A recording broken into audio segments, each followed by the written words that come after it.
Hello and welcome to the Motocross Network. My name is Trevor and I'll be your host. In today's video, we have thrilling news that came out late last night, and that is that the legendary Monster Energy Star Racing Yamaha rider Eli Tomac is back on the bike and has confirmed his plan to make a return to racing soon.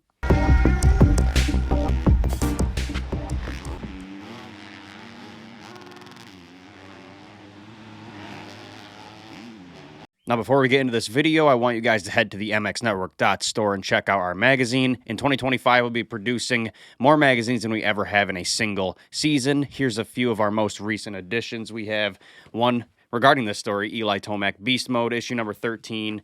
We got a lot of these left. We also have, this one is actually from last year, but we consider from this year, issue number 11, King of Paris, Cooper Webb. And then we have Joe Shimoda as well, currently available. We also have a few that are on pre-order, so go check those out. Again, that's the mxnetwork.store. Huge thanks to all of you who already bought a copy. The support means the world to us. After a rough go at it in 2024, dealing with a Bennett fracture during the Monster Energy Supercross season that required surgery, he ended up ending the year on a pretty high note. He returned for the final 2 rounds of Pro Motocross, securing a single podium at Ironman.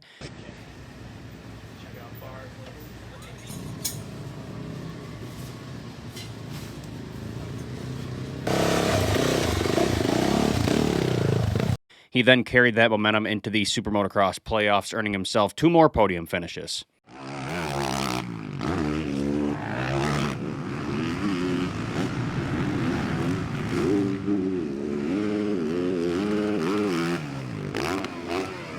After that, due to unfortunate circumstances for Team USA MXGP class rider Chase Sexton, Eli Tomac opted to step in for him and head to Matterley Basin, Great Britain to represent the USA, and again, he performed phenomenally, finishing 2nd overall amongst the top riders in the world.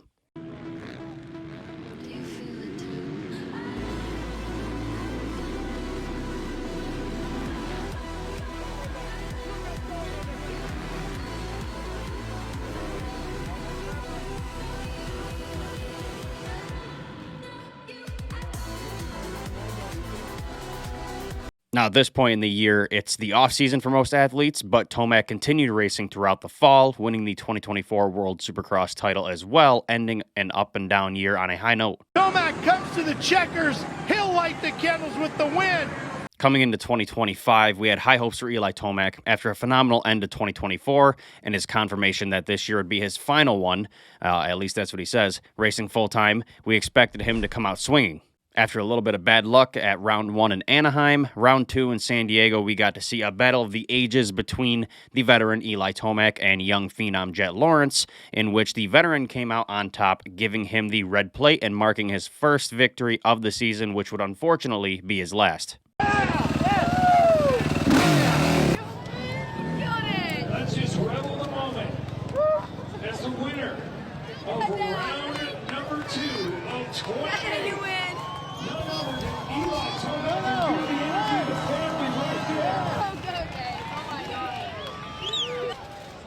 That guy right there, just awesome race. That was a good. You go at the start, I'm like, oh.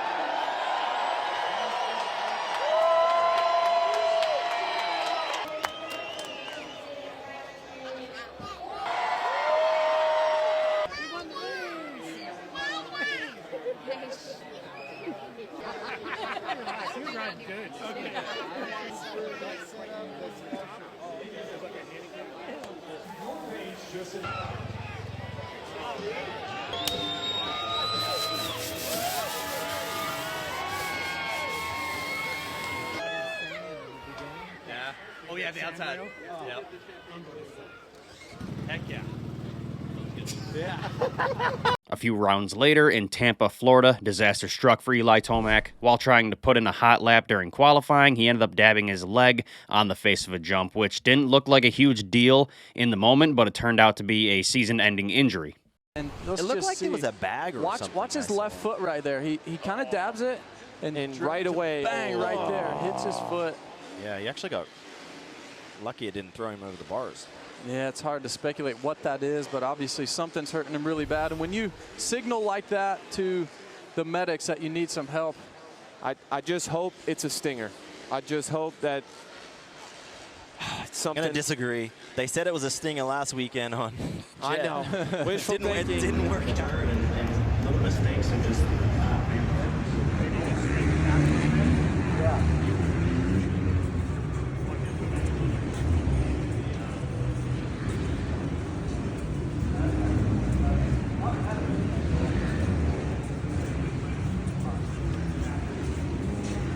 He ended up heading to the Alpine Stars medic rig, and they did some scans, and they really didn't find much.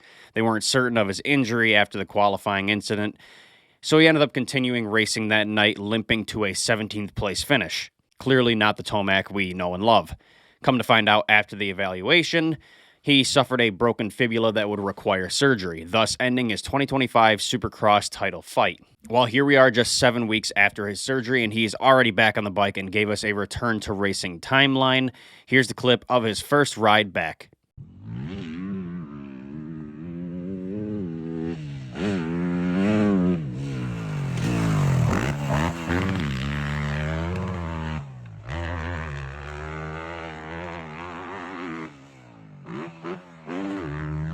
Along with this clip, he gave us his game plan. He said, quote, "Goal as of now is Pro Motocross round 1. Would love to sneak in the last round of Supercross, but we'll see where the next couple of weeks take us." So that means we're looking at a roughly 1 month to a month and a half before we see him back on track. This is fantastic news, and I'm super excited to see him back on track again, especially for outdoors. I'm hoping his return isn't rushed. I would love to see him show up at like 80% or better so he gets a good start to the season points-wise and can remain in the title fight. Not only time will tell how his recovery goes and where he shows up percentage-wise on race day. What are your guys' thoughts on the return of Eli Tomac? Do you think he can immediately return as a top contender, or is it going to take him some time? Let us know your thoughts in the comments down below.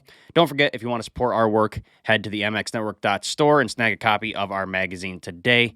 More issues are coming soon, so stay tuned. Currently, these are our latest. Issue number 11, like I said, King of Paris. Issue number 12, Joe Show. And issue number 13, relevant to today's story, Beast Mode, Eli Tomac, issue number 13.